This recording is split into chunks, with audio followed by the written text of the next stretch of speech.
What's up with it, Raider Nation? It's your boy, Raider Honcho, and I'm back with a brand new video for you.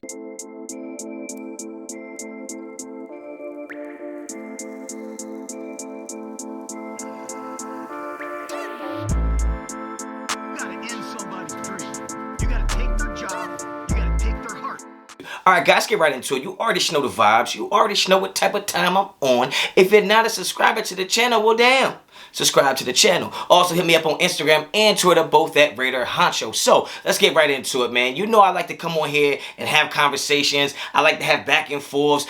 Well, actually, I don't never really say nothing in the comments, but you know what I mean. I like to come on here and kind of just talk to y'all and give you my perspective and my thoughts on things. Now, obviously, the talk of the town, the talk of the nation, the talk of the whole NFL has to be how much the Raiders defense stinks, okay? Now, you have to understand something. My energy towards the Raiders defense is not the same as your energy, okay? Because I don't have the type of energy, or I'm not coming from the standpoint of being surprised, shocked, or just thrown off guard by what the Raiders defense looks like, because I did not buy into the notion that the Raiders did enough in the offseason to actually have a good defense this year. I just didn't see it, okay? When you talk about the draft, and everybody was all hyped up about the draft, everybody, this is one of the best drafts we done ever had. This is one of the best drafts I've seen since I've been a Raider fan. I don't give a damn what you thought.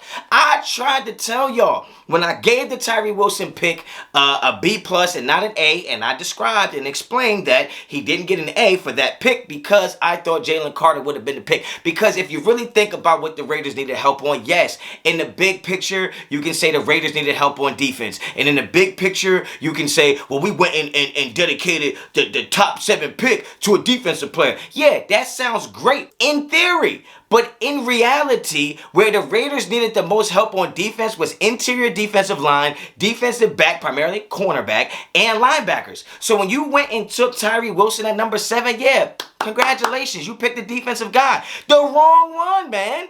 You picked the wrong guy. And I'm not saying that Tyree Wilson is not a good player. I am not saying that Tyree Wilson is a bust. I'm not saying it was a bad pick. Damn, I gave it a B+. But I felt like what the Raiders really needed there was a day one starter and a playmaker, preferably in the middle of that defensive line, and that would have been Jalen Carter. I understand the red flags. I understand that he needed a whole team to keep him on the right track. But damn, I also understand that when you put a little bit of Skrilla in your pocket, you start acting different. You start understanding the business of things. So I do think the Raiders could have taken a chance and got a game changer, a game wrecker, somebody who's a day one starter. I think he's graded as the best rookie in the NFL right now at all positions. I think that would have been the pick, and that would have been an A+ pick in my opinion. Because I said it on that night. I thought you spent the 7th pick on a depth person. And everybody's like, what do you mean he's depth? What do you mean he's depth? Well, at that time when we drafted him, you had Chandler Jones and Max Crosby as your starting defensive ends.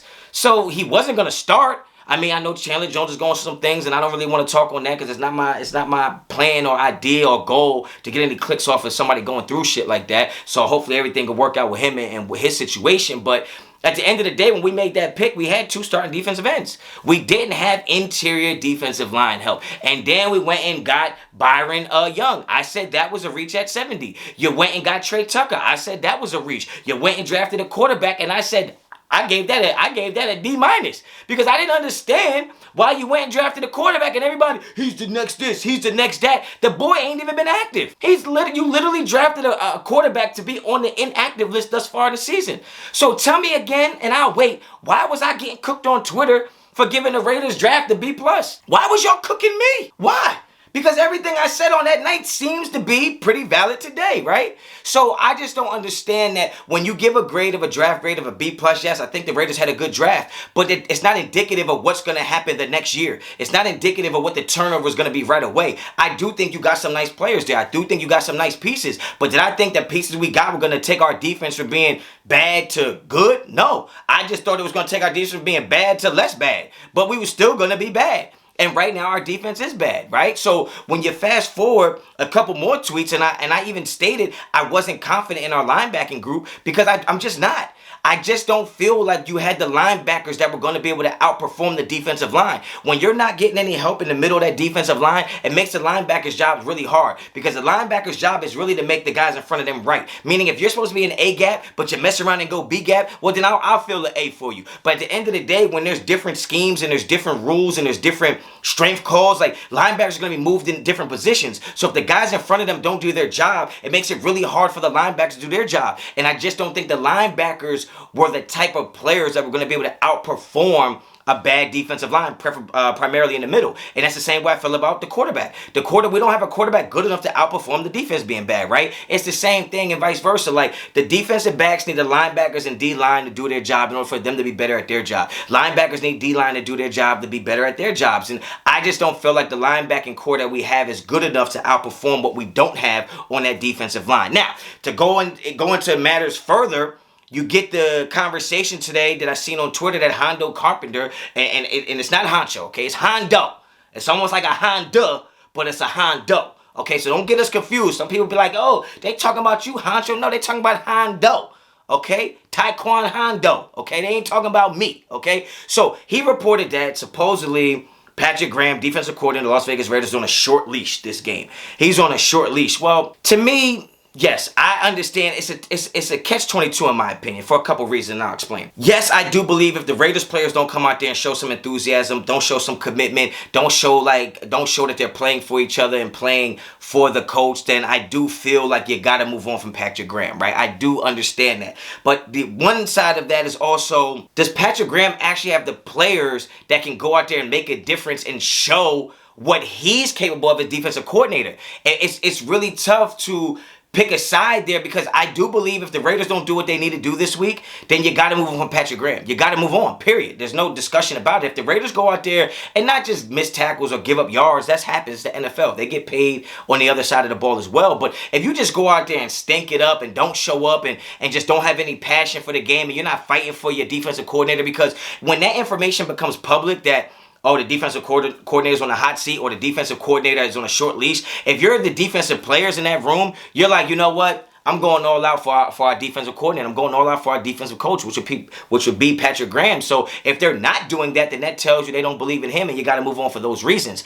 But again, does he have the players that can actually go out there and get it done and make it look like he's doing his job? Because at the end of the day, it's going to be really hard to stop the run when you're playing nickel, and primarily playing nickel with the type of players we have. Okay, so if you're playing a nickel setup, which is a 4-2-5, right? It's really just a 4-3, but instead of having that third linebacker, you bring in another defensive back. So if you're running a 4-2-5, you're playing with 5 defensive backs, you're playing with 2 linebackers, and you're playing with 4 down linemen. Well, if those 4 down linemen aren't that great and the linebackers aren't that great, then it's going to be hard to stop the run with another defensive back. You actually would have to stop the run with another run stopper, which would be a linebacker. But that puts you in a tough spot, because offenses spread you out. They go by a lot of 3-by-1s, a lot of bunch sets, a lot of 2-by-2s. You're going to have more defensive backs unless you're going to have linebackers cover, right? So he's in a tough spot, because I'm not sure they have enough talent on that side of the ball to actually do what needs to be done for Patrick Graham to keep his job. So he's really in a tough spot, and I think that's why you're going to have to move on, because there might be a coach in the system, or a coach under contract that might be able to take the defense, tweak it more to a 4-3, and be able to put another run stopper in there, and that way you can have a better chance of stopping the run. Because ultimately on defense, you got to take something away from the offense. You can't let the offense throw all over the field and run all over the field. You're going to have to take something away, and I just feel like that's what the Raiders haven't been able to do thus far, is actually take something away from offenses. The offenses are doing whatever they want. They're averaging this many yards a carry, they're averaging this many yards a catch and pass. So we're not stopping anything right now. But a caveat to that is, you're saying that the defensive coordinator is on a short leash when you're going against a team that's not that very explosive on offense. So it puts the Raiders in another situation where they're going to give us a pacifier. Because it's like, yeah, the defensive coordinator is on a short leash, he better show us what he can do. Well, showing us what he can do against the Steelers? Man, that ain't showing me a damn thing. The Steelers ain't that damn good. So in my opinion, we're going to get Patrick Graham for the rest of the season if the Raiders go out there and play well against the Steelers, which they should, because the Steelers aren't that good. So when you come out and say he's on a short leash this week and then find out you're playing the Steelers, well, come on now. He's gonna be right back in the house. He went from the doghouse to the goddamn penthouse because I think we're gonna look good against the Steelers, at least more competent than we looked against the Bills because it's two different animals, right? So I think it's kind of smoke and mirrors. They're trying to act like he's on the hot seat. But in reality, if you're going to say that going into the Pittsburgh game, he's not going anywhere because the Pittsburgh Steelers are not going to throw the ball and run the ball all over us. I just don't see that to be true. I think they'll have some success, but I just don't see it going down like that. So I think this is a game where Patrick Graham is actually going to be safe because I think the players are going to step up and play well against the Steelers, but that's not telling me much because even with a bad defense, I think you can beat the Steelers, right? So if we go out there and win the game 35-27, well, I guess Patrick Graham is safe because we won, but giving up 27 to the Steelers still ain't good. So it's yet to be determined on where they're going to go with this. I don't think Patrick Graham gets fired right now. I think that if the players just don't look like they're actually playing hard and don't look like they're giving it their all for the defensive coordinator, I think that just tells you got to move on from them. So that's my opinion. I want you guys to get down in the comments. Let me know what your opinion is. All right. If you like the video, like the video. You like the content on this channel, subscribe to the channel. Hit me up on Instagram and Twitter because I know you're seeing I got the blue check. I know you know what the blue check means. Yeah, I paid for it, but that means y'all gonna see a lot more of my tweets. So be prepared. Get down there in the tweets and whatever you want to call them shits. I don't know. Is it the posts? Is it the comment section? I don't know. But get down there, talk some shit. I'll reply every now and then unless you get disrespectful. I'll never block anybody. I might mute your ass though, but do all that good stuff. Hit me up on Instagram and Twitter. Both at Honcho. Like the video. Subscribe to the channel. Till the next time. As always, Honcho out.